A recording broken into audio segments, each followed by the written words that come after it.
Well, Mr. Shaw, we have a problem. I ran the plates and the VIN on this vehicle, and it's coming back as reported stolen. That's impossible. That's my car. There has to be a mistake. The sun was a warm, heavy blanket over the sprawling suburbs of Northgate County. It was one of those perfect late spring afternoons where the air tasted sweet and the world felt lazy and content. Terrence Shaw, 29 years old, was driving his meticulously cared-for 10-year-old Honda Accord, the kind of reliable, unassuming car that blended into the fabric of middle-class America. He was on his way home from the downtown law firm where he worked as a paralegal, a job he took seriously, a stepping stone he hoped would one day lead to law school. His tie was loosened, the top button of his shirt undone, and a local jazz station played softly through the speakers. A smooth saxophone solo accompanying his thoughts about the case briefs he'd spent the day organizing. He was thinking about contracts, depositions, and the satisfying logic of a well-structured legal argument. He was in his world. Then the world intruded.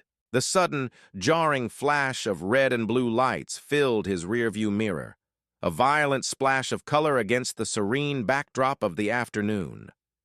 A siren chirped twice, a sharp, impatient sound that cut through the jazz music. Terrence's heart gave a single, hard thump against his ribs, an involuntary response drilled into him by a lifetime of caution. He glanced at his speedometer. He was going exactly the speed limit. He checked his mirrors again. The police cruiser, a stark black-and-white Ford Explorer, was right on his tail, aggressive and imposing. He knew the drill. He had been taught it by his father, a man who believed in rules and respect, but also in the harsh realities of the world. Signal your intention. Pull over slowly and deliberately. Turn off the engine. Keep your hands on the wheel. Terrence followed the script perfectly. He signaled, smoothly guided the Honda to the right shoulder of the road, and came to a gentle stop just past a row of neatly manicured lawns. He turned the key, and the engine and the music died together, leaving a ringing silence. He placed his hands at the 10 and 2 positions on the steering wheel. Fingers spread, making them plainly visible. He waited. Through his driver's side mirror, he watched the officer emerge from the cruiser.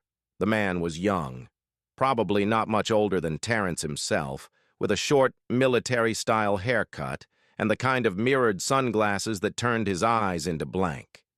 Reflective discs. He moved with a stiff, deliberate gait, his hand resting casually on the butt of his holstered firearm. It was a posture meant to project authority, but it felt more like a prelude to conflict. The officer stopped at the rear of the Honda, his fingers briefly touching the trunk lid, a standard tactic Terrence recognized from police training videos, a way to leave fingerprints in case the stop went bad. The thought sent a chill down his spine despite the warmth of the day. The officer walked slowly along the side of the car, staying just out of Terrence's direct line of sight, forcing him to turn his head. It was another small, calculated move to establish dominance. When he finally arrived at the window, he didn't lean down. He stood tall, looking down into the car, his shadow falling over Terrence.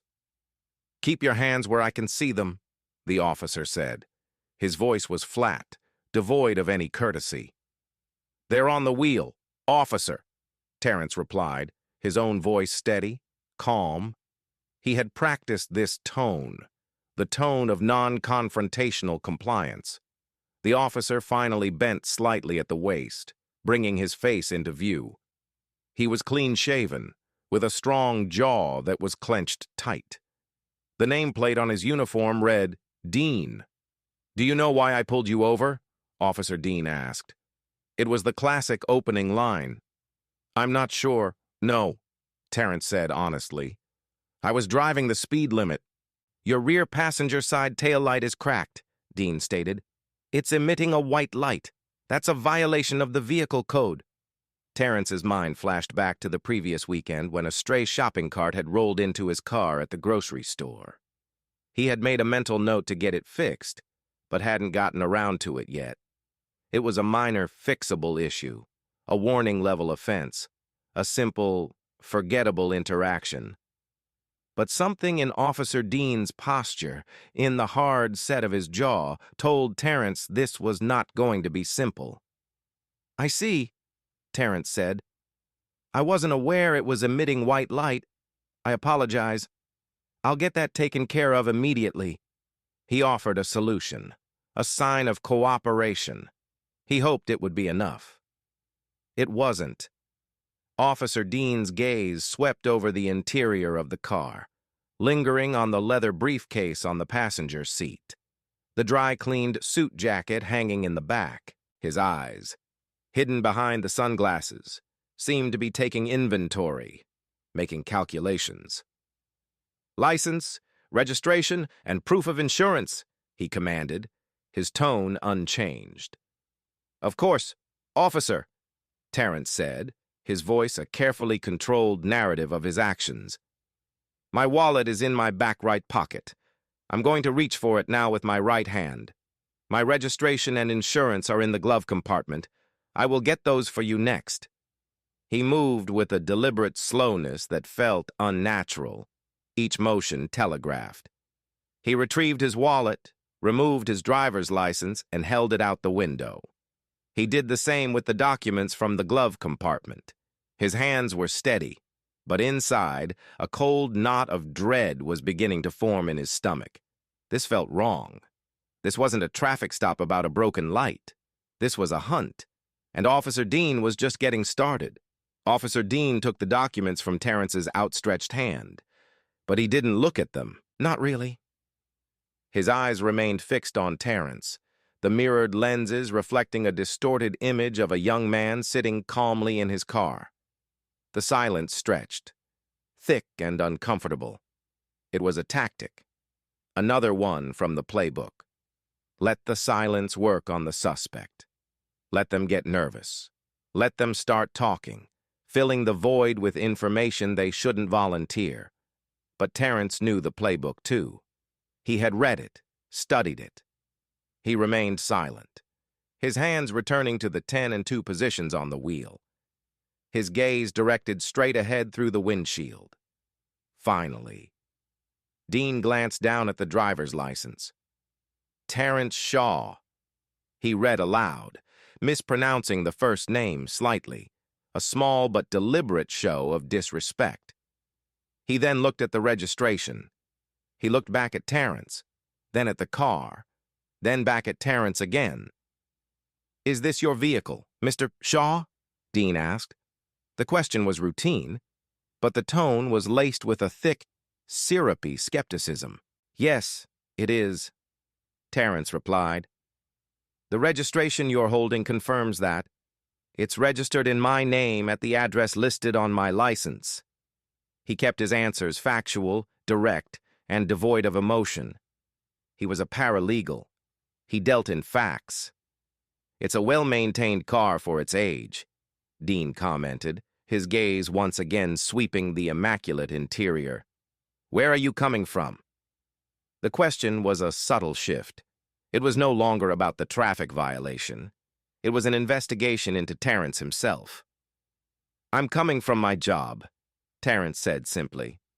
"Your job?" Dean prompted, his voice a prod. "Where's that?" "Downtown. At the law firm of Sterling, Hayes, and Associates. I'm a paralegal there." Terrence provided the information, hoping that the mention of a reputable law firm would act as a shield, a signal that he was a professional, a part of the system Dean was sworn to uphold. It had the opposite effect. A flicker of something, disbelief, or perhaps contempt, crossed Dean's face. He smirked, a small, ugly twisting of his lips. "A paralegal, huh? That's what you do? Legal work?" "Yes, sir. That's correct," Terrence said, forcing himself to maintain the honorific. "You live in the Northgate Heights district?" Dean continued, reading the address from the license, It was one of the more affluent neighborhoods in the county, a mix of old money and new professionals. "I do," Terrence confirmed. The questions were a clear pattern of profiling. A black man, driving an older but well-kept car, coming from a professional job, living in a nice neighborhood. In Officer Dean's mind, the pieces didn't fit. He was operating from a script of prejudice, and Terrence's reality wasn't in the script. He was looking for the lie. He was trying to find the crack in the facade he had constructed in his own mind. "You seem nervous, Mr. Shaw," Dean observed, leaning in a little closer. The scent of stale coffee and chewing gum wafted into the car. "I'm not nervous, officer," Terrence said, his voice unwavering. "I'm just being cautious. A traffic stop can be a stressful situation for anyone." This was the truth. But it was also a strategic answer.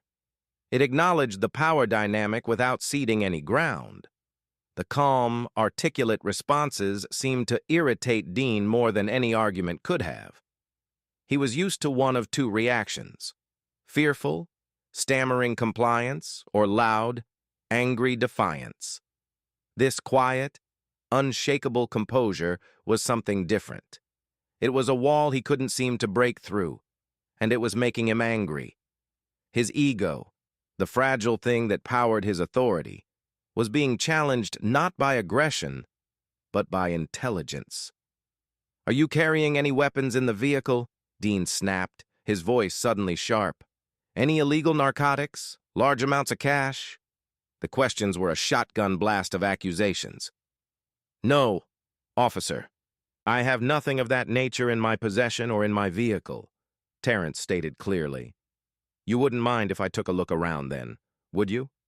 Dean asked. It wasn't a question. It was a demand disguised as one. Here it was, the moment the entire interaction had been building toward, the pivot point. Terrence knew his rights with absolute certainty. He had helped draft motions to suppress evidence based on illegal searches. He knew that the Supreme Court had ruled that a traffic stop could not be unduly prolonged to conduct a fishing expedition without reasonable suspicion, and a cracked taillight was not reasonable suspicion for a drug search. He took a slow, measured breath. He turned his head and looked directly at where he presumed Officer Dean's eyes were behind the mirrored glasses. "Officer," he said, his voice polite but firm, imbued with the weight of the law he studied daily. "I respect the job you do, but I do not consent to a search of my person or my vehicle." The words hung in the air, a final, unbreakable barrier. Terrence had drawn a line, not in the sand, but in the solid bedrock of the Fourth Amendment. He had asserted his rights calmly, clearly, and lawfully. For a moment, Officer Dean was perfectly still. The smirk was gone, replaced by a tight, white-lipped line. Terrence could almost feel the heat of the officer's fury radiating through the open window. He had not only failed to intimidate Terrence, he had been challenged, corrected, and stonewalled by the very suspect he had tried to dominate. In that moment, the traffic stop about a broken light ceased to exist. It had become a battle of wills. And for a man like Officer Dean, losing was not an option. His mind, clouded by anger and prejudice, began to search for a new weapon, a way to punish this man who refused to be afraid, a way to win at any cost. The phrase, "I do not consent to a search," acted like a switch.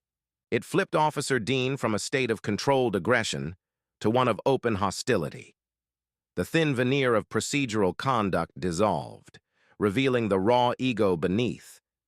His jaw muscle pulsed, a visible sign of the pressure building within him. "You don't consent?" Dean repeated, his voice low and dangerous. "Innocent people don't have anything to hide. Mr. Shaw, what are you hiding?" It was a classic, manipulative trap. The insinuation that exercising a constitutional right was an admission of guilt. Terrence recognized it instantly. I'm not hiding anything. Officer, he replied, his tone remaining level. I simply value my privacy and my constitutional rights. There is no probable cause for a search. The mention of probable cause was like throwing gasoline on a fire. It was Terrence speaking Dean's language back to him, demonstrating a knowledge that the officer perceived as a threat. He wasn't dealing with some scared kid. He was dealing with someone who knew the rules of the game better than he liked. I'll be the judge of what's probable cause, Dean snarled, stepping back from the window and puffing out his chest. Your evasive answers, your nervousness, the fact that you're in a neighborhood you don't look like you belong in, that's all I need. Every word was a potential legal landmine for the officer. Evasive answers? Terrence had been direct. Nervousness? He was calm. A neighborhood you don't belong in? It was a naked admission of racial profiling. Terrence mentally cataloged each statement, filing them away. He knew, with a sickening certainty, that this interaction was now being recorded on a body camera, and Officer Dean was destroying his own career, one unconstitutional sentence at a time. Officer, with all due respect, I live in this neighborhood, Terrence stated, his voice still betraying no anger, only fact. And my answers have been direct. Your stated reason for this stop was a cracked taillight. That does not legally justify a vehicle search. Dean pointed a rigid finger at him. Let me be clear. You're refusing a lawful order. It's not a lawful order, Terrence corrected him gently. It is a request, and I am lawfully declining it. This was it. The final standoff. Dean had pushed, and Terrence had not yielded. The officer had no legal recourse. He couldn't force a search. He could write the ticket for the taillight and leave, his authority challenged, but his career intact. Or he could cross a line from which there was no return. The officer's mind, a cocktail of fury, prejudice, and wounded pride, chose the latter. If he couldn't find a crime, he would create one. He stood there for a long moment, staring at Terrence, his brain churning. He had the license. He had the registration. He had the name. He walked back to his patrol car, not with the gait of an officer concluding a stop, but with the deliberate pace of a man plotting his next move. Terrence watched him in the rearview mirror. He saw Dean get into the driver's seat of the cruiser. The door left ajar. He was on the radio or his computer. Terrence's own heart was beating a steady, heavy rhythm now. The initial adrenaline had been replaced by a cold, clear focus. He knew he was in danger, not of physical violence, necessarily, but of something just as destructive. The full, crushing weight of a legal system that could be weaponized by a man with a badge and a grudge. Minutes crawled by. The sun beat down on the roof of the Honda. A neighbor across the street started a lawnmower, the drone a surreal soundtrack to the unfolding drama. Terrence kept his hands on the wheel. He did not reach for his phone. He did not move. He waited. Finally. Officer Dean emerged from his cruiser. There was a new look on his face. It was a look of grim satisfaction, the look of a man who had found his solution. He walked back to Terrence's window, holding the license and registration. Well, Mr. Shaw, Dean began, a venomous sort of triumph in his voice. We have a problem. What's that, officer? Terrence asked. Dean held up the registration paper. I ran the plates and the VIN on this vehicle, and it's coming back as reported stolen. The words hit Terrence like a physical blow. It was impossible, ludicrous. He had bought the car from a reputable dealership 6 years ago. The title was in a file cabinet in his apartment. He had the payment stubs to prove it. It was his car. His... That's impossible, Terrence said, his composure finally cracking, a sliver of disbelief coloring his voice. That's my car. I've owned it for 6 years. There has to be a mistake. The computer doesn't make mistakes, Dean said, his smile now a full-blown sneer. It says here the vehicle was reported stolen 2 days ago in the city of Westport. Westport was over 100 miles away. Terrence hadn't been to Westport in years. It was a lie. A brazen, spectacular, life-destroying lie. Dean had invented it out of thin air. He had looked for a crime and, finding none, had simply manufactured the most serious one he could think of. He had no way of knowing Terrence was a paralegal with a deep understanding of the law. He just saw a man who had defied him, a man he wanted to punish, and he had found the perfect tool. Before Terrence could even process the full scope of the fabrication, before he could protest further, Dean was already issuing his next command. Step out of the vehicle, slowly. Terrence felt a wave of nausea. This was no longer a debate about constitutional rights. The rules had been rewritten. The officer had just accused him of a felony. A felony. Grand theft auto. The point of no return had been crossed, not by him, but for him. And as he prepared to open his door, he knew that his life, the one he had been carefully building, was on the brink of being systematically dismantled by a lie born of hatred on a sun-drenched afternoon. The command to exit the vehicle hung in the air, heavy and absolute. The world outside the car seemed to go into slow motion. The drone of the neighbor's lawnmower faded into a distant hum. The chirping of birds in the oak trees lining the street sounded impossibly loud.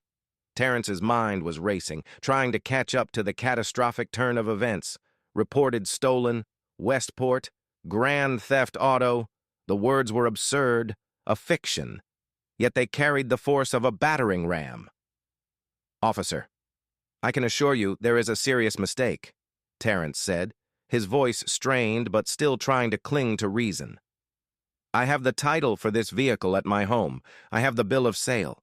This is my car. You can tell it to the judge." Dean said dismissively, his hand now resting firmly on his holstered weapon.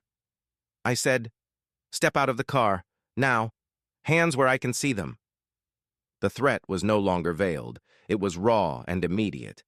Terrence knew that any further protest, any sudden movement, would be interpreted as resistance, giving Dean the excuse he was so clearly looking for to escalate to physical force. He had lost. The roadside debate was over. The lie had won. With a profound sense of dread, Terrence unbuckled his seatbelt. The click echoed in the silent car.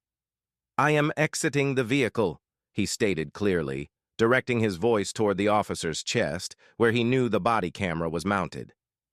"I am doing so under duress. I do not believe you have lawful cause." He opened the door and swung his legs out onto the pavement. The asphalt was hot through the soles of his dress shoes. He stood up slowly, a man of average height, in a crisp shirt and slacks, facing down a police officer who was now radiating an aura of triumphant power. He kept his hands open and away from his body. "Turn around. Face the car," Dean commanded. Terrence complied, turning to face the familiar silver paint of his own Honda. He saw his faint reflection in the window, a confused, cornered man whose life was unraveling in real time. He placed his hands on the roof of the car, the metal warm beneath his palms. "Interlace your fingers behind your head," Dean ordered. Terrence did as he was told. He felt vulnerable, exposed. The casual authority in Dean's voice was designed to strip away his dignity, to reduce him from a citizen to a suspect, from a man to a prisoner. "You have the right to remain silent," Dean began, reciting the Miranda warning in a rushed, bored monotone. He was just checking a box. The words, meant to be a shield for the accused, felt like a cruel irony. How could he remain silent when a monumental lie was being told about him? "Anything you say can and will be used against you in a court of law." As Dean spoke, he kicked Terrence's feet apart, forcing him into a wider, more unstable stance. The action was unnecessarily aggressive, a physical punctuation mark on his dominance. Then came the cold, metallic sound that Terrence would never forget, the ratchet of handcuffs being unclipped from a belt. "You have the right to an attorney. If you cannot afford an attorney, one will be provided for you." The cold steel clamped around his right wrist. It was shockingly heavy. Dean grabbed his left arm, twisting it behind his back with painful force, and locked the second cuff in place. The metal bit into his flesh. It was a feeling of absolute powerlessness. He was bound, physically restrained by the state, all because of a fiction spun from a police officer's wounded pride. "Do you understand the rights I have just read to you?" Dean finished, his breath hot on the back of Terrence's neck. "Yes," Terrence managed to say, his voice tight. A car slowed as it passed them, the driver's face a mask of curiosity and suspicion. A woman walking her dog on the opposite sidewalk stopped and stared, her hand shielding her eyes from the sun. Terrence felt their gazes like a brand. In their eyes, he was no longer Terrence Shaw, paralegal, neighbor. He was a criminal. The handcuffs were a costume that transformed him instantly and irrevocably into a threat. The presumption of innocence was a myth. Right here, on the side of this peaceful suburban street, he was guilty. "What's your name, ma'am?" Dean suddenly shouted, turning his attention to the woman with the dog. "You need to move along. This is official police business." The woman, startled, quickly pulled her dog and hurried away, casting a fearful glance back over her shoulder. Witness intimidation. Another item for the list Terrence was compiling in his head. Dean grabbed Terrence by the arm, his fingers digging into his bicep, and pulled him away from the Honda. "Let's go. You're taking a ride downtown." "What about my car?" Terrence asked, the question feeling pathetic and small in the face of everything else. "My briefcase, my personal belongings." "The car is evidence now," Dean said with relish. "It'll be impounded, towed, searched. We'll find out what you were really up to." He marched Terrence toward the patrol car, the black and white SUV that now looked like a cage. He opened the back door, revealing the hard, molded plastic seat, devoid of handles or comfort, designed for shackled passengers. Dean pushed him forward. Terrence had to duck his head awkwardly to get inside, a clumsy, humiliating maneuver made worse by the handcuffs. The door slammed shut with a deafening finality. It was like the closing of a tomb. A thick plexiglass partition separated him from the front seats. He was trapped. Through the wire mesh. He watched Officer Dean walk back to the Honda, not to secure it for a tow, but to begin his illegal search, the one Terrence had refused to consent to. Dean had gotten what he wanted after all. He had created a justification. Terrence sat in the stifling heat of the back seat, the smell of sweat and disinfectant filling his nostrils. He looked out the window at the familiar houses, the green lawns, the life he had known just minutes before. It all seemed a world away now.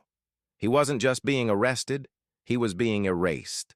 And as the cruiser pulled away from the curb, leaving his car and his life behind, Terrence Shaw, the man who believed in the logic and order of the law, was now its captive, shackled by a lie so vast it had blotted out the sun. The ride to the Northgate County Sheriff's Department was a blur of silent tension. Officer Dean cranked up the police radio, a cacophony of static and disembodied voices that filled the space between them, a deliberate wall of noise to prevent any further conversation. Terrence didn't try to speak. He knew it was pointless. The time for reason and roadside debate was over.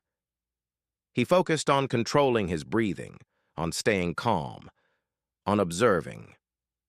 He watched the familiar streets of his town pass by through the barred window, transformed now into a foreign landscape.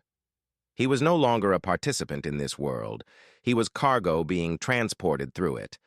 They didn't pull up to the front entrance with its manicured shrubs and American flag. They drove around to the back, to a sally port, a secure, garage-like chamber with a heavy, rolling steel door. The door clanked shut behind them, sealing them in a concrete box that smelled of exhaust fumes and antiseptic. The sound echoed, amplifying the sense of finality. This was the point of no return for everyone who entered. Dean got out and opened Terrence's door. "Out," he said, his voice flat. He led Terrence by the arm into the processing center. The change in environment was jarring. The warm, bright afternoon was replaced by the cold, fluorescent glare of the county jail. The air was thick with the smells of stale coffee, industrial cleaner, and a faint, underlying sourness of human misery. The booking area was a large, open room with a high desk, behind which sat a heavy-set, bored-looking sergeant. A handful of other officers milled about, but the room fell quiet as Dean led Terrence toward the desk. All eyes were on him. He was the new arrival, the latest piece of human wreckage to be processed by the machine. "What have we got, Dean?" the sergeant asked, not looking up from his computer screen. "Grand Theft Auto," Dean announced, a note of pride in his voice. "Caught him red-handed driving a stolen vehicle. He tried to play smart, claimed to be a paralegal." Dean slapped Terrence's license and the falsified report onto the counter. The sergeant finally looked up, his gaze sweeping over Terrence from head to toe. There was no curiosity in his eyes, no flicker of doubt, just a weary indifference. He saw the handcuffs, the patrol officer, and the charge. For him, the equation was already solved. "All right, put him against the wall," the sergeant grunted. Dean shoved Terrence toward a grimy, cinder-block wall painted a pale, sickly yellow. The process began. It was a systematic stripping away of his identity. First, the search. Dean's hands were rough, unzipping pockets, patting him down with an impersonal efficiency that was more degrading than violence. His wallet, keys, and phone were taken from him and tossed into a large Ziploc bag. The expensive leather briefcase he carried to work every day, a symbol of his professional aspirations, was now just another item in an evidence locker. "Empty your pockets. Everything," Dean commanded. Terrence had nothing left. Next came the questions, barked by the sergeant from behind the desk. Name, date of birth, social security number, address. Each piece of data that defined his life was reduced to a line item on a computer screen. His profession, paralegal, was typed into a box with a smirk. "Any aliases?" the sergeant asked. "No," Terrence said. "Any gang affiliations?" "No." "Ever been arrested before?" "No, never." The questions were a formality. The answers didn't matter. The machine had already decided who he was, a car thief. Then came the fingerprints. His hands were grabbed, each finger forced onto an ink pad and then rolled onto a card. The black ink was sticky and smelled of chemicals. It felt like being branded. He looked at his stained fingers. The fingers he used to type legal briefs and organize evidence, now coated in the mark of a criminal. After that, the mugshots. He was forced to stand in front of a height chart, a harsh light blinding him. Face forward. Click. Turn to your right. Click. Turn to your left. Click. 3 photographs that would exist forever, capturing the worst moment of his life. In the pictures, he saw a man he barely recognized, his eyes wide with a mixture of shock and defiance, his jaw set, his life stolen from him in a series of camera flashes. He was allowed 1 phone call. His mind raced. His parents? They would panic. A lawyer from his firm? It was too soon. He didn't even have a case number yet. He chose to call no one. He knew this was a battle he would have to begin alone. Finally, the last vestiges of his identity were taken. His belt, his shoelaces, items that could be used for self-harm. The act was a presumption that he was now so hopeless, so lost, that he might try to end his own life. The officer handed him a set of clothes, a faded orange jumpsuit that smelled of bleach and despair, and a pair of thin plastic sandals. "Change," the officer ordered, pointing to a small, doorless alcove. In that small space, Terrence stripped off the clothes of his former life. The dress shirt, the slacks, the symbols of his hard work and ambition.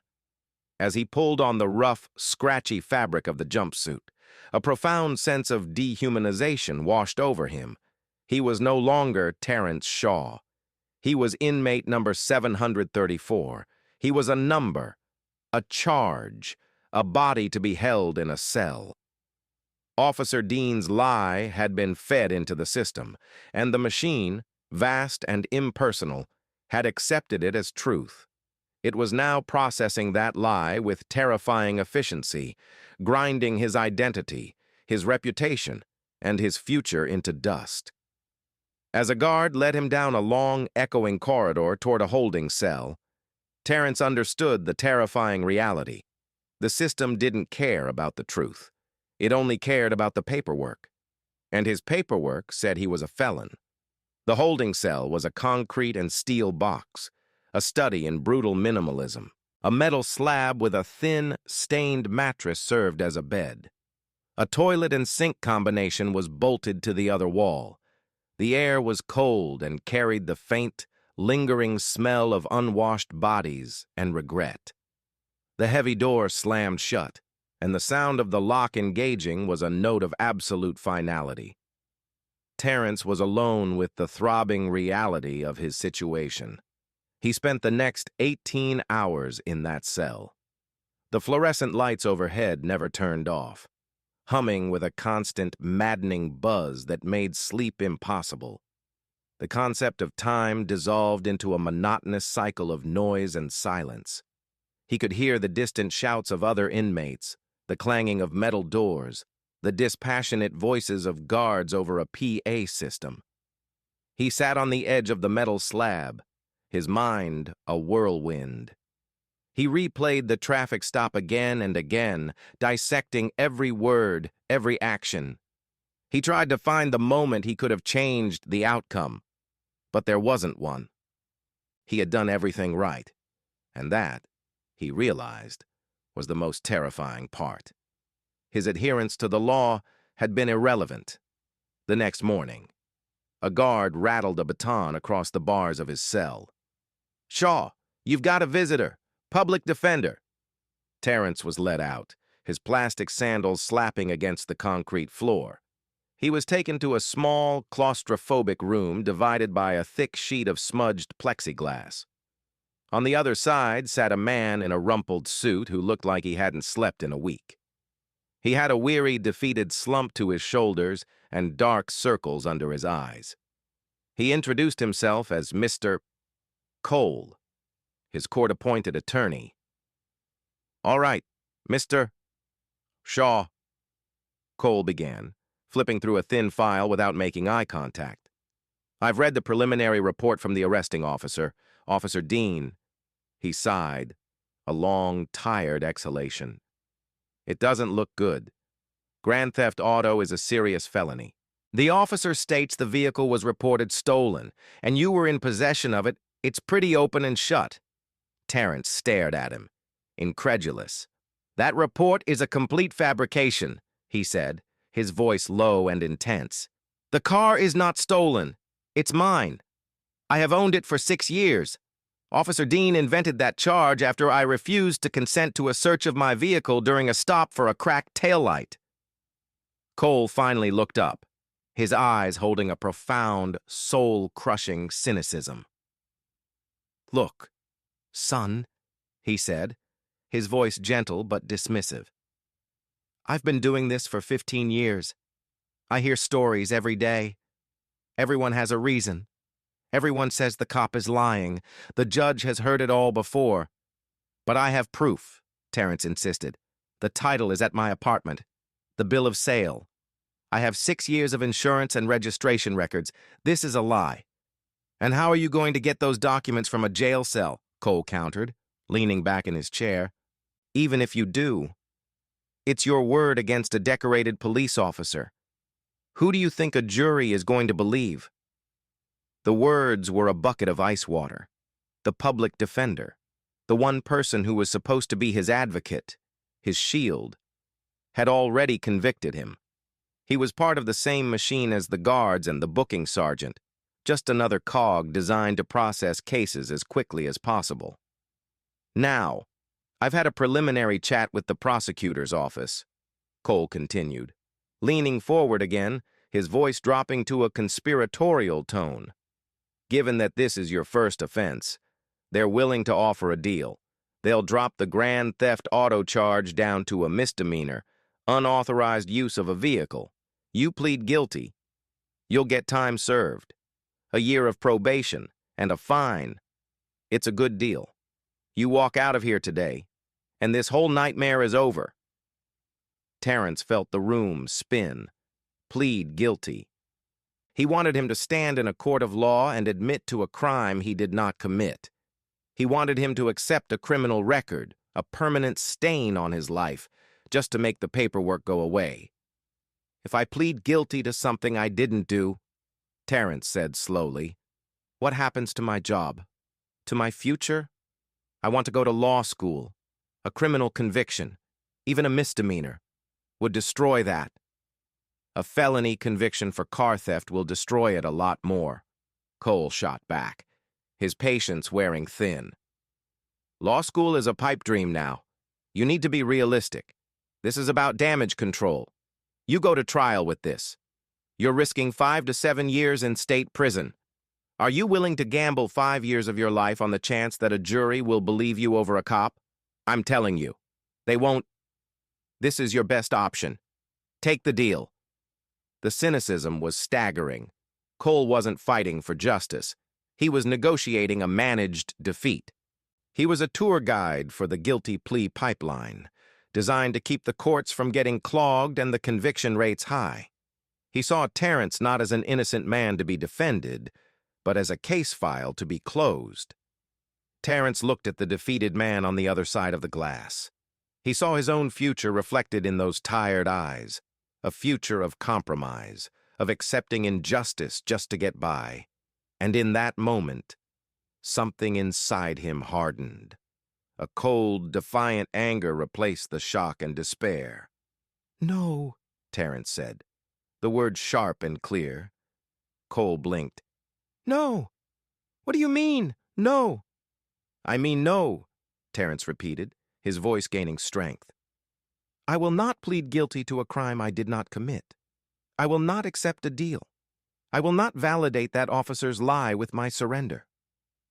Cole stared at him, a mixture of annoyance and disbelief on his face. You're making a huge mistake, son. The mistake was already made when Officer Dean put me in handcuffs, Terrence said. He stood up, his posture straight and resolute. I want to file a motion to dismiss you as my counsel, and I want to inform the court that I will be representing myself.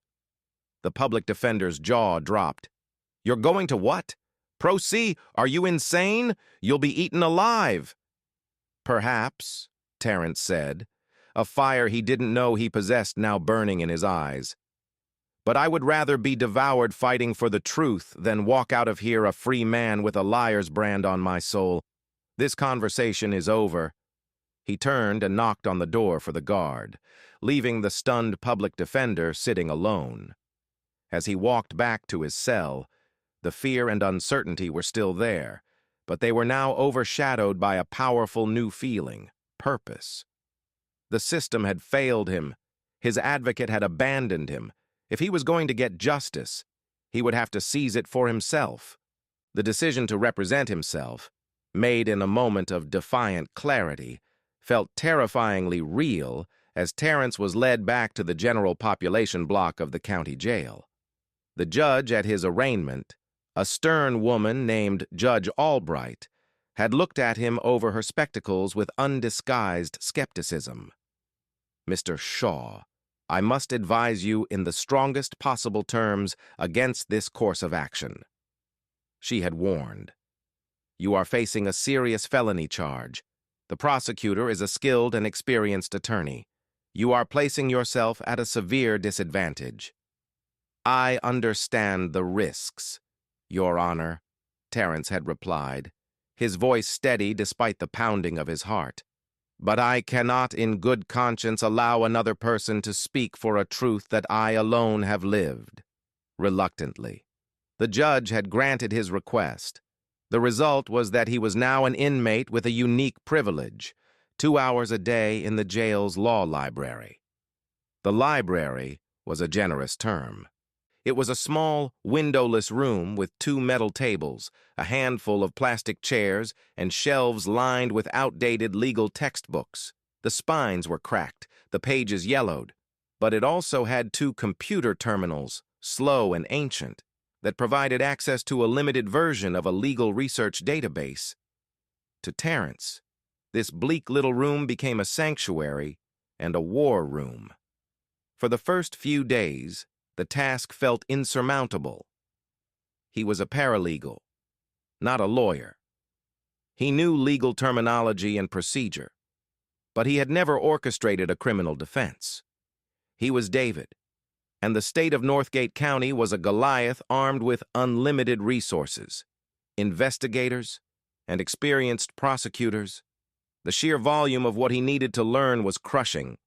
Rules of evidence, case law on traffic stops, courtroom procedure, jury selection, but his fear was eclipsed by his anger. Every time he felt overwhelmed, he would remember the cold steel of the handcuffs, the sneer on Officer Dean's face, the soul-crushing cynicism of the public defender. That anger became his fuel. It sharpened his focus, drove him through long hours of reading until his eyes burned, and helped him decipher the dense, convoluted language of legal statutes. He started with the foundation of the state's case, the traffic stop itself. He devoured landmark Supreme Court cases, Terry versus Ohio on stop and frisk, Warren versus United States on pretextual stops, and Rodriguez versus United States, which held that a police stop exceeding the time needed to handle the matter for which the stop was made violates the Fourth Amendment. He knew Dean had prolonged the stop without reasonable suspicion. That was his first point of attack. He filed his first motion, handwritten on legal paper provided by the jail. It was a motion to compel discovery. He demanded everything: Officer Dean's complete, unedited body camera and dash cam footage, the audio logs from dispatch, the officer's personnel file, any citizen complaints filed against him, and the supposed stolen vehicle report from Westport. He was a paralegal. He knew how to draft a document that was precise, professional, and impossible to ignore. His fellow inmates watched him with a mixture of curiosity and pity. They saw him hunched over books day after day, muttering legal phrases to himself, his face etched with concentration.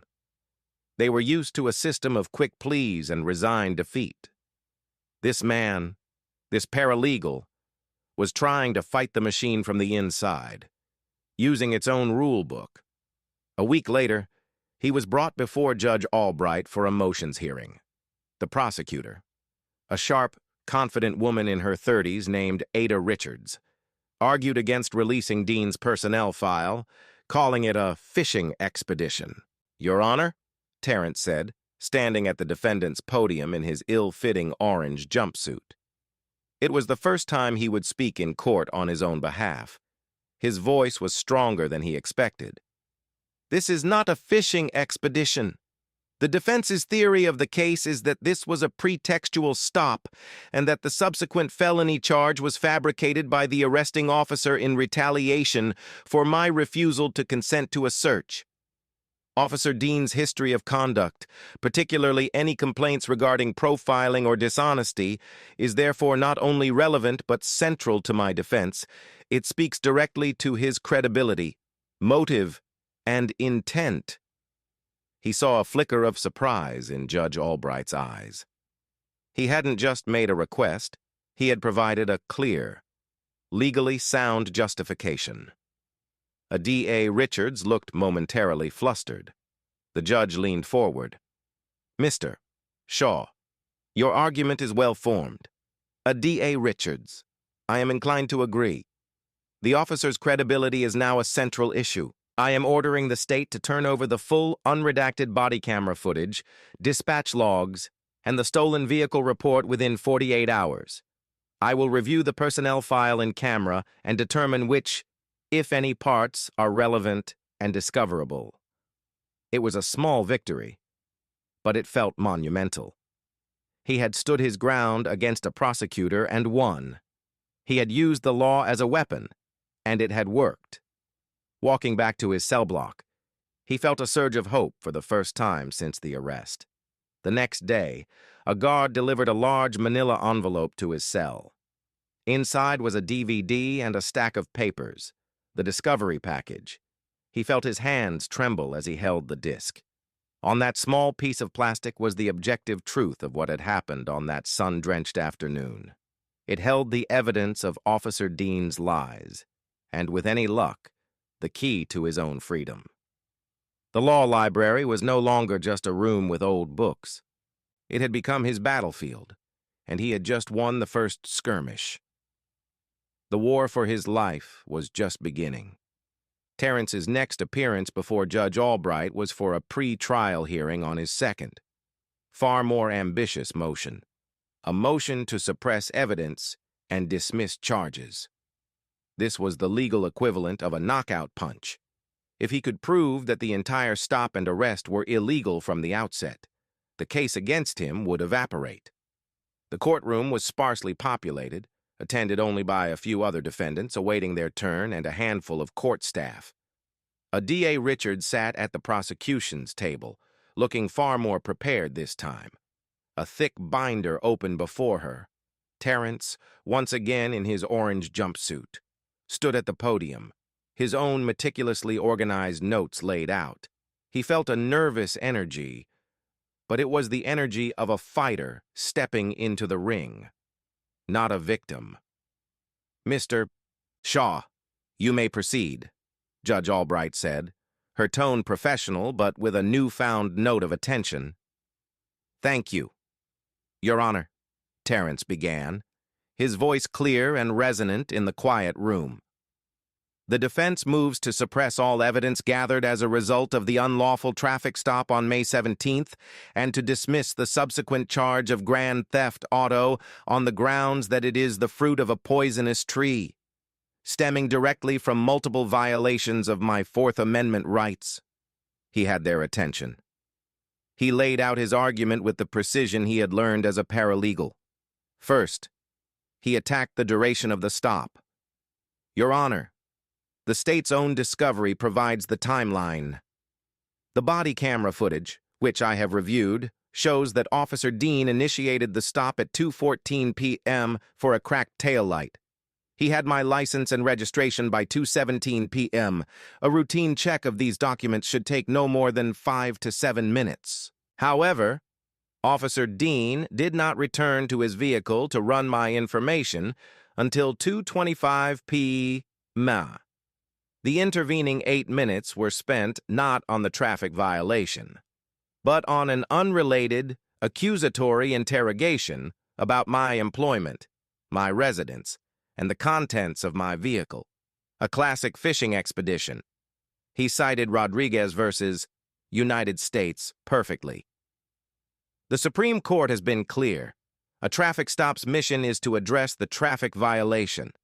Any unrelated inquiries that prolong the stop are unconstitutional without independent, reasonable suspicion. The state has presented no such suspicion. Ada Richards stood to object.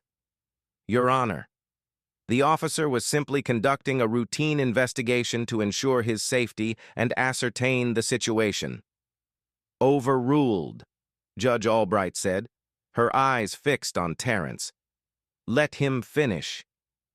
Terrence then moved to his second point, the consent to search. When this interrogation failed to produce any evidence of wrongdoing, Officer Dean demanded to search my vehicle. I lawfully and politely declined. It was at this precise moment that the officer's demeanor changed, and the nature of the stop shifted from investigation to retaliation. Finally, he deployed his bombshell. He had spent hours scrutinizing the stolen vehicle report from Westport. It was real, but something was wrong with it. The VIN, the vehicle identification number, was off by 2 digits. It was for a Honda Accord. Same year, same color, but a different car entirely. "Your Honor," Terrence said, his voice rising with controlled indignation.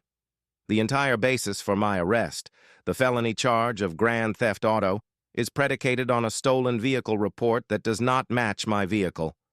The VIN on the report is for a different car. Officer Dean either ran my VIN incorrectly, which is gross negligence, or he saw that the numbers didn't match and chose to arrest me anyway, which is malicious prosecution." He slid a copy of his registration and the discovery report across the podium toward the clerk.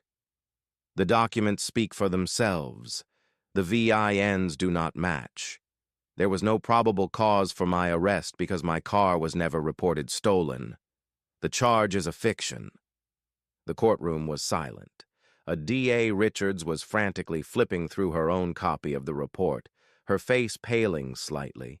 She had clearly overlooked the discrepancy, relying on the officer's summary rather than the source document. It was a rookie mistake, and Terrence had just capitalized on it brilliantly. Judge Albright put on her reading glasses and examined the documents the clerk handed her. She looked from one paper to the other, her expression growing more severe with each passing second. She looked up, not at Terrence, but at the prosecutor. "Ms. Richards," the judge said, her voice dangerously quiet, "do you have an explanation for this discrepancy?" Your Honor, I was not aware," the prosecutor stammered. "I will need to speak with the arresting officer immediately." "You do that," Judge Albright said, her voice laced with ice. "But for the purposes of this hearing, the evidence is clear. The arrest was predicated on a false premise." She turned her gaze to Terrence, and for the first time, he saw a glimmer of respect in her eyes. "Mr. Shaw, your motion to suppress is granted. All evidence obtained after the point where Officer Dean should have completed the traffic stop is hereby suppressed." A wave of relief so powerful it almost buckled his knees washed over Terrence. "Furthermore," the judge continued, her voice now booming, "based on the profound and disturbing irregularities presented today, I am dismissing the charge of grand theft auto against you without prejudice, pending an immediate investigation by the prosecutor's office into the conduct of the arresting officer." Dismissed. The word was the most beautiful sound he had ever heard. "The defendant is to be released from custody immediately," Judge Albright declared, banging her gavel with a sharp crack that echoed like a gunshot. "This court is in recess." Ada Richards stood frozen, her face a mixture of shock and embarrassment. Court officers began to move, and Terrence just stood at the podium, his hands gripping the wood to keep himself steady. He had done it. He had fought the machine from the inside, armed with nothing but the truth and the law books he had studied in a dusty room. He hadn't just won a motion, he had won his freedom. It was first blood in the courtroom, and it was all his. As a guard approached to escort him not back to a cell, but to be processed for release, Terrence felt the first true taste of victory, and it was sweeter than he could have ever imagined. Being released from the county jail was a disorienting experience. One moment, he was inmate number 734. The next, he was standing in the jail's reception area, blinking in the bright sunlight, holding a Ziploc bag containing his wallet, his keys, and the life he had been forced to leave behind. His suit was wrinkled, His body ached, but his mind was sharp, clear, and burning with a new kind of fire. The dismissal of the charges was a monumental victory, but Terrence knew it was only the end of the first chapter. The charge was dismissed without prejudice, which meant the prosecutor's office could, in theory, refile it. More importantly, Officer Dean was still out there, a man who had tried to destroy his life with a lie and had, so far, faced no consequences. His first priority was his car. He took a taxi to the impound lot, a grim, dusty place on the outskirts of town. After a mountain of paperwork and a hefty fee he could barely afford, he was led to his Honda. It felt like seeing an old friend who had been through a trauma. The interior had been tossed, the glove compartment left open, its contents strewn across the passenger seat. They had found nothing, of course, but the violation felt profound. Driving home, he felt a paranoia he had never known before. Every police car he saw sent a jolt of anxiety through him. The world felt less safe, the system more menacing. When he got back to his apartment, the first thing he did was find the title for his car and the original bill of sale. He held the documents in his hand, the tangible proof of the truth he had almost been punished for. But he knew this fight wasn't just about him anymore. It was about Officer Dean and the system that allowed him to operate. The key was the body camera footage. The judge had suppressed it as evidence against him, but it was still a record of what had happened. He had a copy on the DVD the state had provided. He had watched it in the law library, but he had been focused on the legal arguments, the timing, the questions, the lack of probable cause. Now, he wanted to watch it for something else. He wanted to understand the hatred. He put the disc into his laptop. The video started, the quality grainy, the audio filled with static. He saw the world from Dean's perspective. He watched himself get pulled over, saw his own calm face in the window, heard his own polite, steady voice. He fast-forwarded through the interrogation he knew by heart. He watched himself lawfully refuse the search. He saw Dean's posture stiffen, saw the anger in his rigid movements. Then came the crucial moment. Dean walked back to his patrol car to run the plates. Terrence watched as Dean got into his cruiser. The body camera now pointed at the dashboard and the computer monitor. He could hear the clicking of keys. He could hear Dean breathing heavily, a frustrated, angry sound. The officer was running the license and registration. On the audio, Terrence could hear the faint, tinny voice of the dispatcher confirming that his license was valid, his registration was clear, and he had no outstanding warrants. It was a clean bill of health. And then, Dean did something else. He opened a different window on his computer. He typed in the details for the stolen vehicle database. He entered the VIN from Terrence's registration. The result came back. Negative. Not stolen. Terrence paused the video, his heart hammering. The proof was right there, on the screen. Dean knew the car wasn't stolen. He knew it for a fact before he ever went back to Terrence's window to make the accusation. But there was more. As Dean sat there, staring at the screen that confirmed Terrence's innocence, he muttered something under his breath. It was quiet, almost lost in the crackle of the radio and the hum of the car's engine. The first time Terrence had watched the video, he had missed it. But now, with his headphones on, the volume turned all the way up. He listened again and again, and then he heard it. 3 words, spoken with a venom that made his blood run cold. Arrogant, affirmative action, liar. The ghost in the static had a voice, and it was the voice of pure, unadulterated racism. It all clicked into place. The aggression, the disbelief that he could be a paralegal, that he could live in Northgate Heights. It wasn't just a cop on a power trip.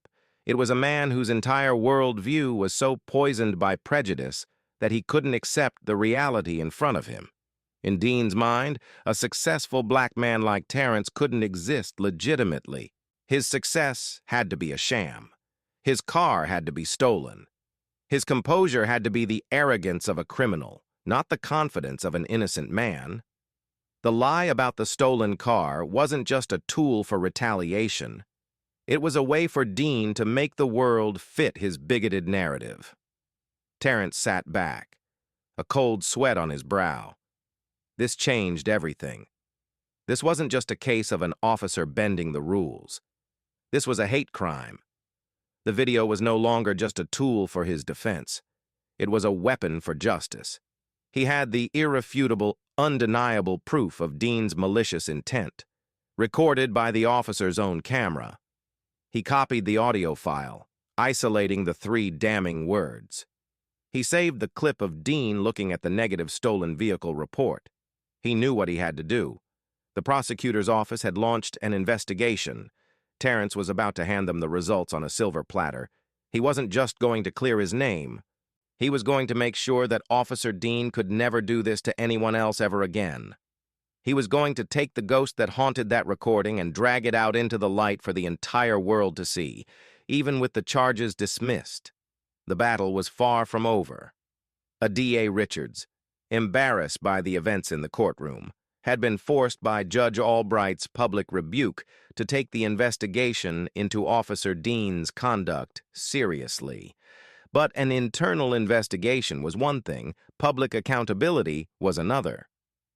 Terrence knew that the system was designed to protect its own. He couldn't rely on the prosecutor's office to do the right thing behind closed doors. He needed to force their hand. He scheduled a meeting with the district attorney himself, a man named Robert Phillips, a career politician with a reputation for being more concerned with public image than with justice. Terrence also made a phone call to the local newspaper's most tenacious investigative reporter, a woman he knew from his work at the law firm. He told her he had a story about police misconduct, complete with irrefutable video evidence, and that he was meeting with the DA at 10 a.m. the following day. He was setting a trap, using public pressure as the bait. The next morning, Terrence walked into the DA's office, not as a defendant, but as an advocate. He wore his best suit, the one he had bought for job interviews, a symbol of the future Dean had tried to steal from him.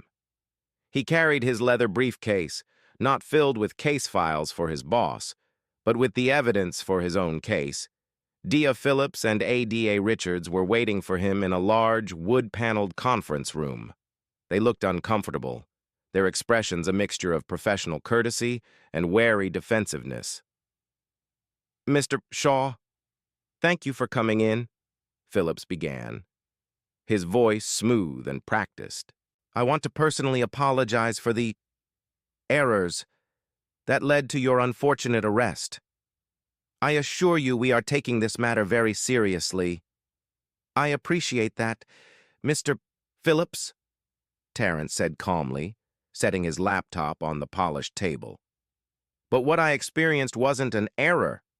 It was a deliberate act of malice, and I have the proof." He opened his laptop and played the video.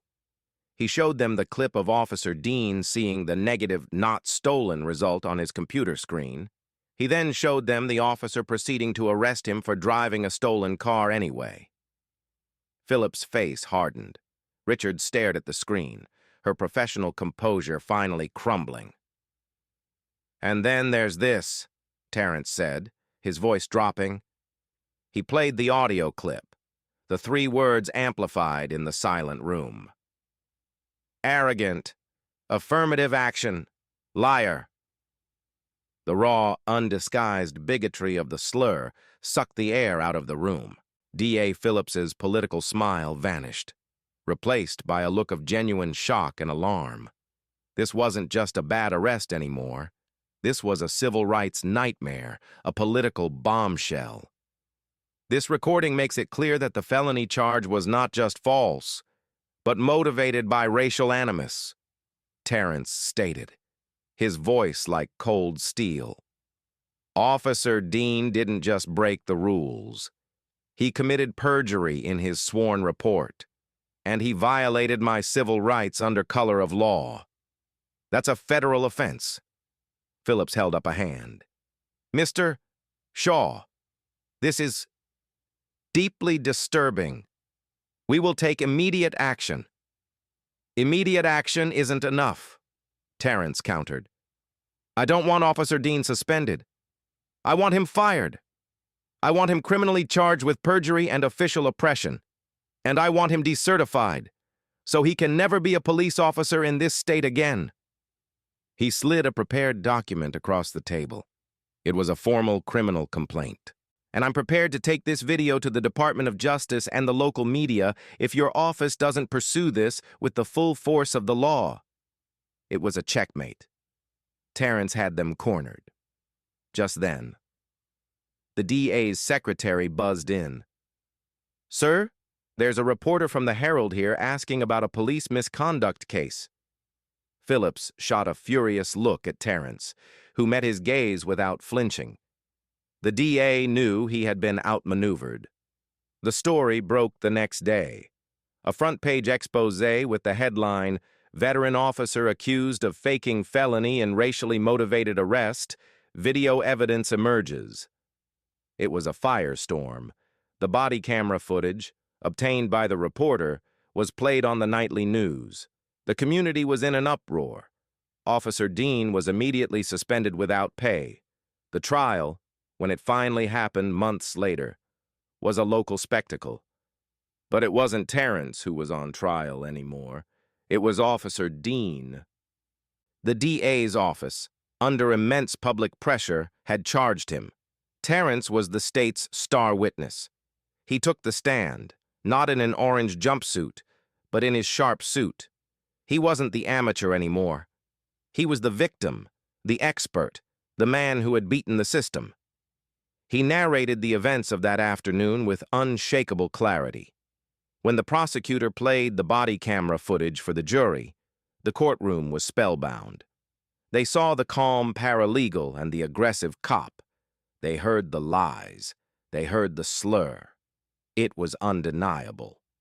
Dean's defense attorney tried to paint Terrence as an argumentative lawyer wannabe who had provoked the officer, but the argument fell flat. The video told the real story. The trial was a formality. The jury was out for less than an hour. The verdict was guilty on all counts. As Officer Dean was led from the courtroom in handcuffs, the same way he had led Terrence, their eyes met for a fleeting moment. There was no remorse in Dean's eyes, only a baffled, impotent rage. He still didn't understand how he had lost. Terrence walked out of the courthouse into the bright sunshine, a free man in every sense of the word. He had faced the full power of the state, armed with its worst intentions, and he had won. He had been an amateur, a lone defendant against a giant, but he had proven that the truth, when wielded with intelligence and courage, was the most powerful weapon of all. The state had tried to crush him, but instead, it had forged him into something new, something stronger. The cross-examination was the moment the entire trial had been building toward. It was the heart of the drama, the direct confrontation between the accuser and the man he had tried to frame. When Officer Dean took the stand, he looked smaller, less imposing, stripped of his uniform, his badge, and the aura of authority that came with them. He was just a man in an ill-fitting suit, his face pale and sweating under the courtroom lights. Terrence, sitting beside the prosecutor, watched him with a calm, predatory focus. He had spent weeks preparing for this, dissecting Dean's police report, memorizing the timeline from the body cam footage, anticipating every possible lie and evasion. The prosecutor, a D.A. Richards, conducted the initial direct examination.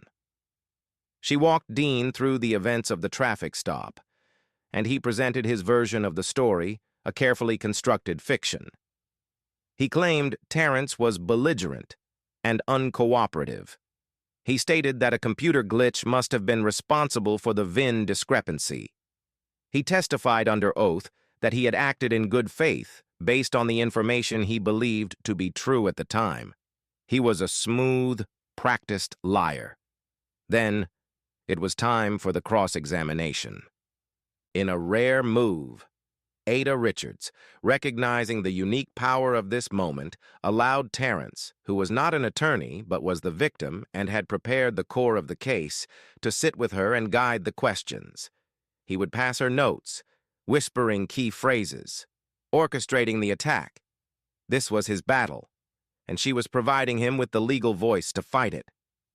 "Officer Dean," Richards began, her voice sharp, "you testified that Mr. Shaw was belligerent.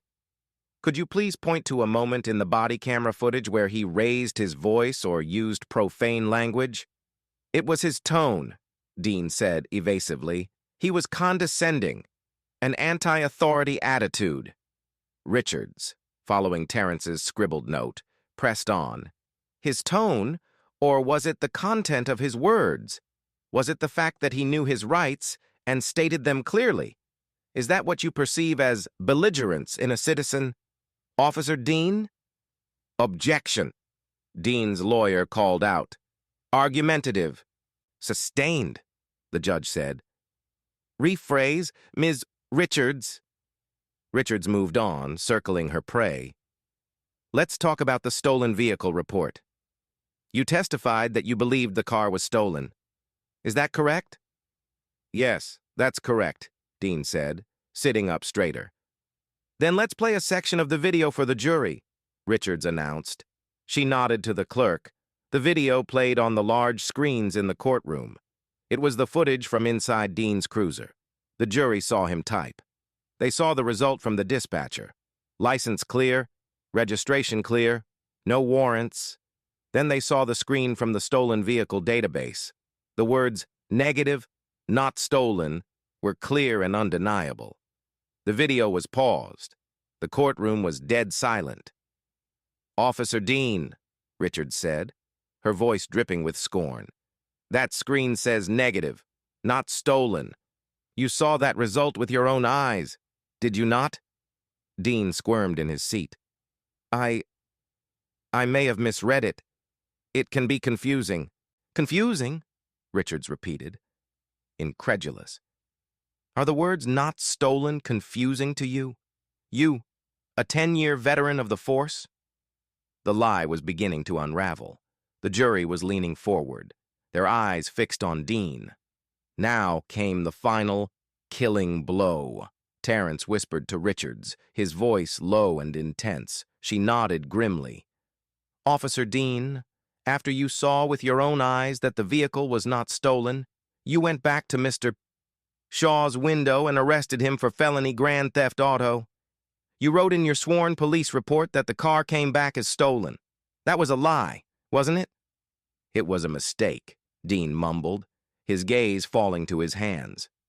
"Was it a mistake, or was it a choice?" Richards countered, her voice rising. "A choice you made because you were angry. Angry that Mr. Shaw, a black man in a nice neighborhood, dared to question your authority. Isn't that the truth?" "No, that's not true," Dean snapped, his composure finally breaking. "Then perhaps you can explain this," Richards said, signaling for the final piece of evidence. This time, it was audio only. The courtroom was filled with the sound of static, and then the three hateful words, clear as a bell in the silent room: arrogant, affirmative action, liar. A collective gasp went through the courtroom gallery. Members of the jury looked from the speakers to Dean, their faces masks of shock and disgust. "Officer Dean," Richards said, her voice now quiet but carrying immense weight. "That was your voice, wasn't it? That is what you truly thought of the man you were about to frame for a felony. Not a citizen, not a paralegal, but an arrogant, affirmative action liar. Is there any mistake or confusion in those words?" Dean was broken. He slumped in the witness chair, The color drained from his face. His lies had been systematically dismantled, piece by piece, by the very technology he was required to use. The video and audio had become a perfect mirror, reflecting his actions and his hatred back at him for the whole world to see. I have nothing further to say, he stammered.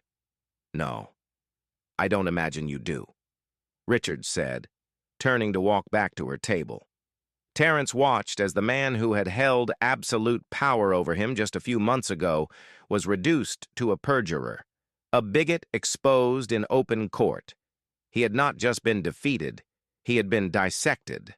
The lie, so powerful on that sunny afternoon, had been exposed for what it was, a fragile, ugly thing that could not survive the glare of the truth. The trial wasn't over, but the war was. The foundation of the state's original case had not just been cracked, it had been pulverized into dust. The closing arguments were a mere formality, a final summary of a story the jury had already seen and heard with their own eyes and ears. Dean's defense attorney made a desperate, rambling speech about the pressures of police work and the dangers of judging an officer on his worst day. It was a plea for empathy for a man who had shown none, and it landed with a thud in the silent courtroom. Then, Ada Richards stood to deliver the state's closing. She spoke with a passion that went beyond her professional duty. It was clear that this case had affected her, too. "This case is not about a bad day," she began, her voice ringing with conviction as she walked slowly in front of the jury box. "It is about a choice made by a man with a badge and a gun to abuse his power, to fabricate a felony, and to try and ruin the life of an innocent man. Why? Because that innocent man didn't show the right amount of fear. Because that innocent man didn't fit into the officer's prejudiced worldview. He chose to see a criminal instead of a citizen." She paused, letting the words sink in. Terrence Shaw did everything right. He was polite. He was calm. He knew his rights, and he asserted them. In this country, that is not an act of belligerence. It is an act of citizenship. And for that, he was punished. He was arrested, humiliated, and thrown in a cage. She turned and pointed at Dean. "The evidence is not complicated. It is absolute. The video shows the lie. The audio reveals the motive. This isn't about a mistake. It's about malice.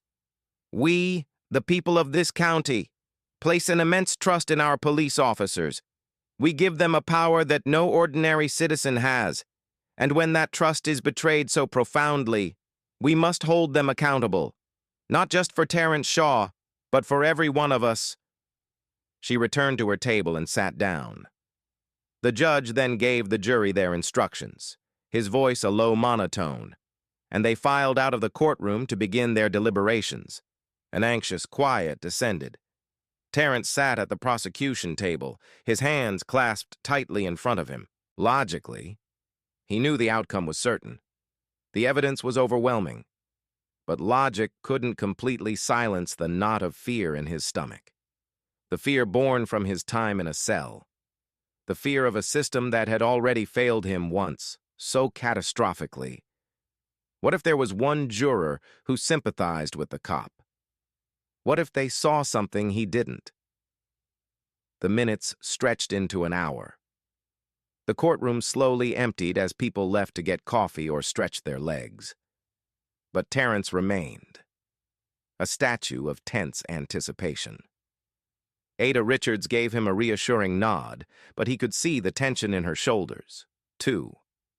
Then, after only 45 minutes, there was a buzz at the courtroom door. A bailiff announced, "We have a verdict."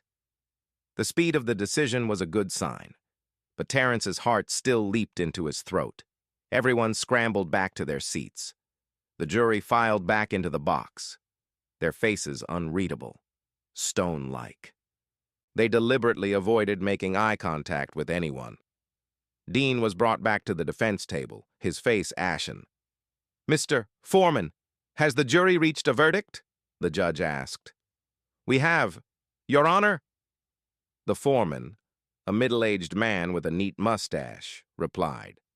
Standing up, he held a piece of paper in his slightly trembling hand. On the charge of perjury. How do you find? The foreman cleared his throat. We, the jury, find the defendant, David Dean, guilty. A quiet gasp went through the gallery. Terrence felt a wave of relief, but he held his breath. There was more. On the charge of official oppression. How do you find? We, the jury, find the defendant, David Dean, guilty. A few people in the back of the courtroom clapped softly before being silenced by the bailiff's glare. Dean slumped in his chair as if he had been physically struck. His lawyer put a hand on his shoulder, but he shrugged it off. His life was over. The conviction meant automatic prison time. His career, his reputation, his freedom, all gone. The judge thanked the jury for their service and dismissed them. He set a date for sentencing and then uttered the words that sealed Dean's fate. The defendant is remanded into custody pending sentencing. Two bailiffs moved behind Dean. They instructed him to stand and place his hands behind his back. The sharp, metallic click of handcuffs closing echoed through the room. It was the same sound Terrence remembered so vividly, but this time, it was the sound of justice. As the bailiffs led the former officer, now a convicted felon, out of the courtroom, he looked like a ghost, his eyes vacant and lost. Terrence finally allowed himself to exhale, a long, shuddering breath he felt like he'd been holding for months. A D. Richards reached over and squeezed his arm. We did it, she whispered, her voice thick with emotion. He just nodded, unable to speak. He had won, but it wasn't the word guilty that had changed everything. The most important verdict had come weeks earlier, in a different hearing, spoken by a different judge. It was the two words that had given him back his life, the two words that had started him on this path to vindication. Charges dismissed. Those were the words that mattered. Guilty was justice for the crime against him. Dismissed was the restoration of his own innocence. As he walked out of the courthouse, not as a witness or a victim, but as a free and exonerated man, he knew his life had been irrevocably altered. The trauma of the arrest would always be a part of him, but the experience of fighting back, of using the law to defeat a lie, had forged a new purpose in his soul. He had walked into this ordeal a paralegal. He was going to walk out of it as something more. The end of the trial was like the breaking of a fever. The intense, all-consuming focus on the case, the constant reliving of the trauma, the daily fight for justice. It all came to a sudden, quiet end. For weeks, Terrence felt adrift. His old life, the one where he organized case files and dreamed idly of law school, felt like it belonged to someone else. He had been to war, and returning to a world of peaceful routine seemed impossible. The law firm he worked for had been incredibly supportive, holding his job for him. But when he returned, he found the work unfulfilling. Drafting motions for corporate litigation felt trivial compared to the fight for his own freedom. He had seen the law not as an academic exercise or a business tool, but as a shield and a sword. He had witnessed firsthand how it could be twisted to destroy, but he had also personally wielded it to save. He couldn't shake the question that haunted him day and night. What if he hadn't been a paralegal? What if he hadn't known his rights? What if he hadn't had the skills to draft his own motions, to analyze the evidence, to stand up in court and articulate his own defense? He would be just another statistic, another man who took a plea deal for a crime he didn't commit. His life derailed by a corrupt cop's lie. The thought filled him with a profound sense of obligation. The path forward became clear, an undeniable calling. He wasn't just going to go to law school someday. He was going now. The experience that was meant to ruin his future had, in fact, clarified it. He quit his job, cashed in the small savings he had, and dedicated himself entirely to studying for the LSAT. He attacked the logic games and reading comprehension sections with the same ferocious intensity he had used to dissect Dean's bodycam footage. When it came time to write his personal statement for his law school applications, he didn't write about his ambition or his academic achievements. He wrote about the cold steel of handcuffs on his wrists. He wrote about the sickly yellow walls of a holding cell. He wrote about staring at a grainy video, searching for the ghost in the static. He told the story of how he had gone from the defendant's table to the victor's podium, and how he now wanted to spend his life standing up for those who couldn't fight for themselves. He was accepted into a prestigious law school, not just despite his story, but because of it. His application wasn't just a set of grades and scores. It was a testament to resilience, intelligence, and an unshakable commitment to justice. Law school was everything he had hoped for and more. While some of his classmates saw the law as a path to wealth and status, Terrence saw it as a set of tools. In torts, he saw the civil rights lawsuit he could have filed. In criminal procedure, he saw every mistake Dean had made laid bare. In evidence, he relived the moment he used the body cam footage to impeach his accuser. His experiences gave him a perspective that no textbook could provide. He wasn't just learning the law, he was mastering the weapons he had already used in battle. He excelled. He wasn't just another student, he was a man on a mission. He made the dean's list every semester. He joined the moot court team, where his calm demeanor and sharp, logical arguments made him a formidable opponent. He spent his summers working for the Innocence Project, poring over the cases of convicted men and women, looking for the same kinds of lies and inconsistencies that had almost cost him his freedom. He saw echoes of Officer Dean in case after case, lazy police work, coerced confessions, and evidence that was ignored or suppressed. His past was not a secret. It was a source of strength.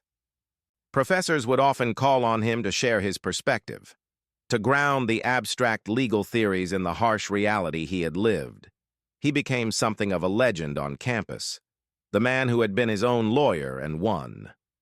When graduation day arrived, Terrence walked across the stage to receive his Juris Doctor degree with a profound sense of accomplishment. 3 years earlier, he had been wearing an orange jumpsuit, his future a terrifying blank. Now, he was wearing a cap and gown, his future brighter and more full of purpose than he had ever imagined. He had been forged in the fire of a great injustice, and he had emerged not scarred, but tempered like steel. He had gone from the defendant's table to the dean's list. His next step, he knew, was to take his place on the other side of the aisle, not just to fight for the innocent, but to ensure that the guilty, especially those who wore a badge, were held to the highest possible standard. After passing the bar exam with flying colors, Terrence faced a choice. He had offers from several high-powered defense firms, places that had heard his story and saw in him a tenacious litigator who could win difficult cases. The money was tempting, a life of comfort and security that he had long dreamed of. But it felt wrong. Being a defense attorney meant he would be fighting the system from the outside. He felt a different calling. He believed he could do more to fix the system from within. He took a job that surprised everyone who knew him. He became a prosecutor. He accepted a position as an assistant district attorney in a bustling metropolitan area 3 states away from his hometown of Northgate. His friends and mentors were shocked. How could a man who had been so wronged by law enforcement join their team? It's easy to stand on the outside and throw rocks at a broken building, Terrence explained to them. It's harder to go inside with a hammer and a level and try to fix it. I'm not joining their team. I'm making them join mine. From his very first day in the DA's office, he was different.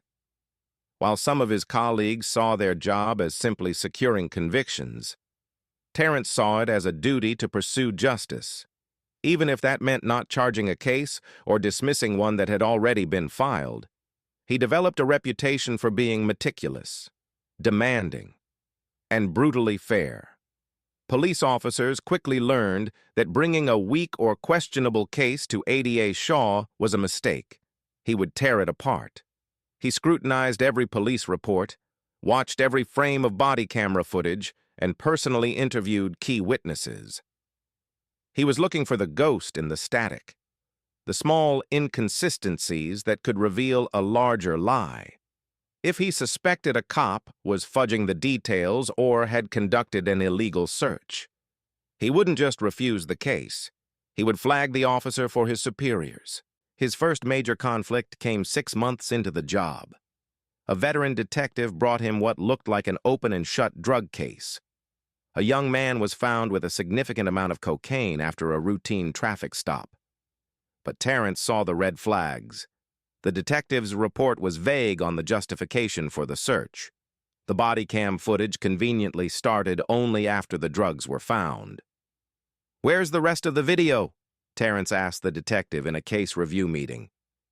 "Camera must have malfunctioned," the detective said with a casual shrug. "Battery died, I guess." Terrence stared at him, his gaze level and cold. The camera malfunctioned at the exact moment you would have needed to establish probable cause for a search. And then magically started working again right after you found the drugs? That's not a malfunction. Detective, that's a cover-up. He refused to file the charges. The detective was furious, going over his head to his superiors. But Terrence stood his ground. He laid out the inconsistencies, the convenient malfunction, and his belief that the search was illegal. "If we take this case to court, we'll lose," Terrence argued to the DA. "And more importantly, we'll be validating dirty police work. We are prosecutors. Our standard has to be higher than that." The DA, a man who respected Terrence's growing reputation for integrity, reluctantly agreed. The case was dropped. An internal affairs investigation was launched into the detective, who was later found to have a pattern of camera malfunctions in his arrests. This incident sent a shockwave through the local police department. The message was clear. If you wanted to get a conviction, your case had to be clean. A DA Shaw would not look the other way. He would not accept shortcuts. The good cops, the ones who did things by the book, came to respect him immensely. They knew that if he took one of their cases, it was because the case was solid, and he would fight for it relentlessly in court. The bad cops learned to fear him. In the courtroom, Terrence was a force of nature. He was a prosecutor who thought like a defense attorney. He could anticipate their arguments because he had lived them. He was tough, but he was always fair. He never hid exculpatory evidence. He never overcharged. Judges trusted him. Juries found him credible. He built an ironclad reputation not just for winning, but for winning the right way. He was becoming the very thing the system had lacked for him on that sun-drenched afternoon years ago. A gatekeeper. A man with the power to say no to injustice. A prosecutor who understood that his most important duty was not to convict, but to protect the integrity of the law itself. He was fixing the broken building from the inside. One brick, one case, one principled stand at a time. And in doing so, he was honoring the innocent man he had once been. Years passed. Terrence's career as a prosecutor flourished. He rose through the ranks, eventually becoming the head of the Major Crimes Division. His name became synonymous with integrity in the legal community of his adopted city. He had built a new life, a successful one, far from the shadows of Northgate County. But he never forgot where he came from. He kept in touch with friends back home, and through them, he heard the stories. The stories of a community that had lost faith in its own sheriff's department. The Northgate County Sheriff's Department had become a cesspool of corruption and incompetence. After the public humiliation of the Dean trial, the department had become defensive and insular. The prevailing culture was one of covering up mistakes, not correcting them. Citizen complaints were systematically ignored. Use of force incidents were on the rise. The relationship between the community and the people sworn to protect it had completely fractured. The current sheriff, a man who had been in power for nearly 2 decades, was seen as a relic, out of touch and unwilling to implement modern reforms like mandatory body cameras for all deputies and robust de-escalation training. The department was bleeding good officers and failing to attract new ones. Morale was at an all-time low. One evening, Terrence was on the phone with an old high school friend who was now a city councilman in Northgate. "It's a disaster, Terry," his friend said, his voice weary. "Nobody trusts the cops. People are afraid to call 911. And the election is next year. The old man is going to run again. And nobody credible wants to run against him. It's a thankless, impossible job." Terrence listened, a familiar fire beginning to stir within him. "Someone has to," he said. "Yeah. But who?" his friend lamented. "We need someone who can't be intimidated. Someone who understands the law, inside and out. Someone who has the guts to clean house and the credibility to make the community believe in the department again. We need a unicorn." A long silence hung on the line. Then, his friend spoke again, his voice hesitant, as if voicing a crazy idea. "You know, your story. People still talk about it here. The man who stood up to a dirty cop and won. The man who became a top prosecutor. They call it the Terrence Shaw story. It's become a local legend." The thought, once planted, began to grow. Return home? To the place of his greatest trauma? It seemed impossible. But the more he thought about it, the more it felt right. It felt like the culmination of his entire journey. He had spent years fixing the system in a different city, proving his methods worked.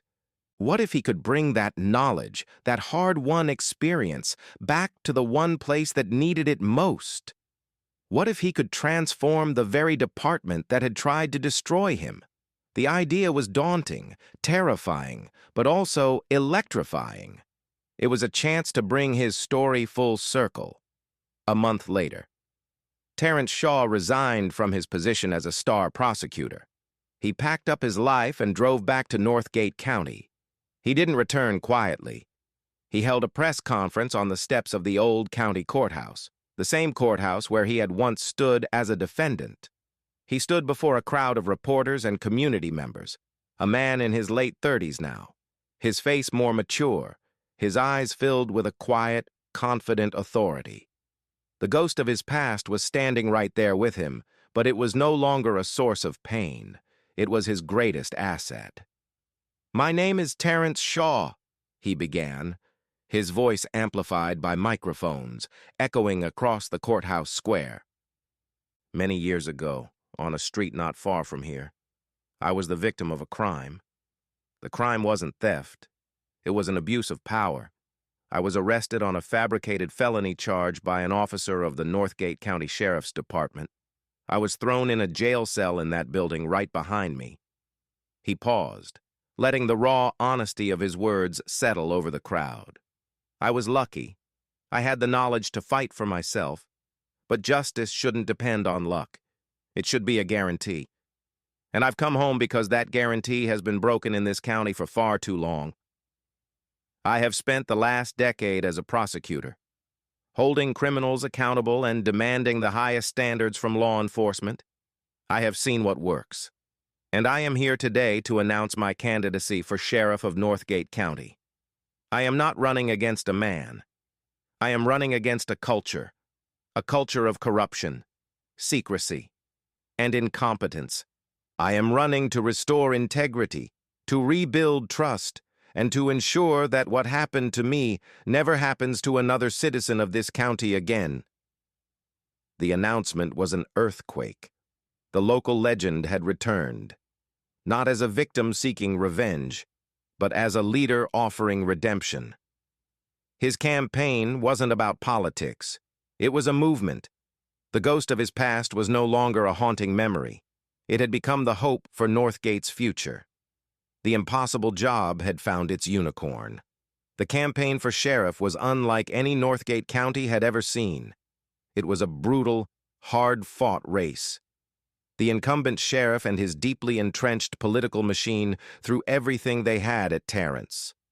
They dredged up his arrest, twisting the narrative to portray him as a convicted felon and cop-hater, relying on the hope that voters wouldn't look at the details.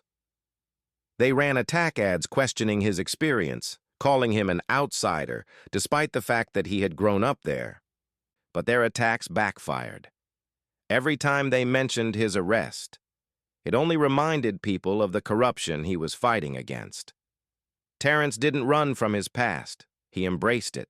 He went to town halls, church meetings, and neighborhood barbecues. And he told his story. He spoke not with anger, but with the calm, measured authority of a man who had seen the system at its worst and knew exactly how to fix it. He laid out a detailed 10-point plan for reform, mandatory body cameras with strict policies, a new use of force continuum, independent civilian oversight, and a complete overhaul of deputy training. His campaign was a grassroots movement fueled by small donations and volunteers who were tired of the status quo. He was the hope for a new dawn, a chance to finally clean up the department that had cast a long, dark shadow over the county. On election night, the atmosphere in Terrence's campaign headquarters, a rented storefront in the middle of downtown, was electric with nervous energy. The polls had shown the race was tight, a dead heat. Terrence moved through the crowd of volunteers and supporters, shaking hands, offering a confident smile he didn't entirely feel. The first returns came in from the rural districts, and they favored the old sheriff. A knot of anxiety tightened in Terrence's stomach. But then, the results from the suburban and city precincts began to pour in. The tide turned. With each new report, Terrence's lead grew. The numbers on the television screen climbed, a sea of blue in his column overwhelming the red. Just after 10 p.m., the local news channel made the projection. A massive cheer erupted in the room, a deafening roar of joy and relief. Terrence Shaw had won. He hadn't just won, he had won in a landslide. It wasn't just an election, it was a revolution. The people had delivered their own verdict. Terrence stood on a makeshift stage, his family and friends behind him, and looked out at the sea of jubilant faces. He felt a wave of emotion so powerful it almost overwhelmed him. He had done it. He had come home and finished the fight.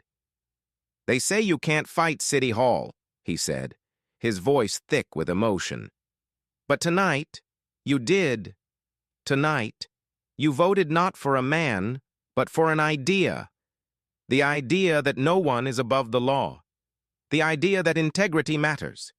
The idea that justice must be for everyone, or it is for no one." The celebration lasted late into the night. But as the crowds began to thin, Terrence felt a need for a moment of quiet reflection. He slipped out the back and drove, not home, but through the quiet, sleeping streets of the town. He found himself on the same road where it had all begun, years ago. He pulled his car over to the shoulder, in the exact spot where Officer Dean had pulled him over. He got out and stood in the cool night air, under a sky full of stars. It was just a patch of asphalt on the side of a suburban road, but for him, it was sacred ground. It was the place where his old life had ended and his new one had been forged. As he stood there, a car approached from the opposite direction and slowed down. It was a man getting home late from his job as a janitor at the local high school. Terrence had met him while campaigning. The man, whose name was David, pulled up beside him. He rolled down his window. He was a middle-aged man with tired eyes and worn hands. "Couldn't sleep either, huh?" Sheriff, David said, the new title feeling strange and wonderful. Something like that, Terrence replied with a small smile. David looked at the spot where Terrence was standing. He knew the story. Everyone did. I never thought I'd see the day, he said, his voice quiet but full of meaning. My son, he's 19. Now. Maybe I don't have to worry so much every time he borrows the car. Thank you. The man nodded, a gesture of profound gratitude, and drove on. Terrence stood there for a long time after, the weight and meaning of those simple words settling over him. This was why he had come back, not for revenge, not for power, but for David's son, and for all the other sons and daughters of Northgate County. He had returned to stand guard on this quiet roadside, to ensure that no one else's life would be shattered by a lie. The sun would rise in a few hours on a new day, and for the first time in a long time. It would bring a new dawn of justice to the people of his hometown. What happened to Terrence Shaw began with a simple, insidious psychological flaw in a man named David Dean.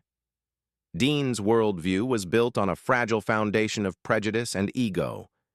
He likely saw the world through a lens of us versus them, a mindset often fostered in high-stress professions, if not actively countered by strong leadership and training.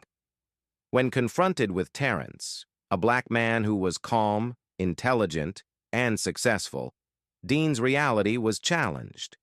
Terrence didn't fit the simplistic, racist caricature Dean held in his mind. This cognitive dissonance, this clash between his prejudice and reality, created an intense internal pressure. His ego, the part of him that needed to be right, to be in control, couldn't handle being defied. So, he cheated. He fabricated a crime to force Terrence back into the box he had mentally assigned him to, the box labeled criminal. The lie about the stolen car wasn't just an act of retaliation, it was an act of psychological self-preservation for a man whose identity was built on a sense of superiority. His actions were a catastrophic failure of character, amplified by a system that had, until that day, failed to hold him accountable. Could Terrence have done anything differently to protect himself? It's a difficult question, because he did almost everything perfectly. Perhaps if he had a dash cam of his own, it would have provided an objective witness from the start. Perhaps immediately stating, "Officer, for both our safety, I want to inform you I am a paralegal at a downtown law firm, and I am recording this interaction on my phone." Might have changed the officer's calculation. It would have signaled that he was not an easy target and that there would be a record beyond the officer's control. But ultimately, when a person in authority is determined to abuse their power, the victim's options become tragically limited. The fault does not lie in the victim's response, but in the perpetrator's initial action. This story, born from a terrible injustice, is a powerful reminder that the law is not a self-correcting machine. It is a tool, and it can be wielded for good or for evil. Justice is not a passive state. It is an active fight. It requires courage, intelligence, and an unwavering belief that the truth matters. Terrence's journey shows us that the deepest wounds can be transformed into the greatest strengths, and that one person's refusal to surrender can become a catalyst for changing an entire community. It is a testament to the idea that who we are is defined not by what is done to us, but by how we respond. This was a heavy story, but a necessary one. I'm left wondering, what part of Terrence's journey resonated with you the most? Do you believe the system has enough checks and balances to prevent abuses of power like this? Let me know your thoughts in the comments below. And if you believe in the fight for justice, please share this story.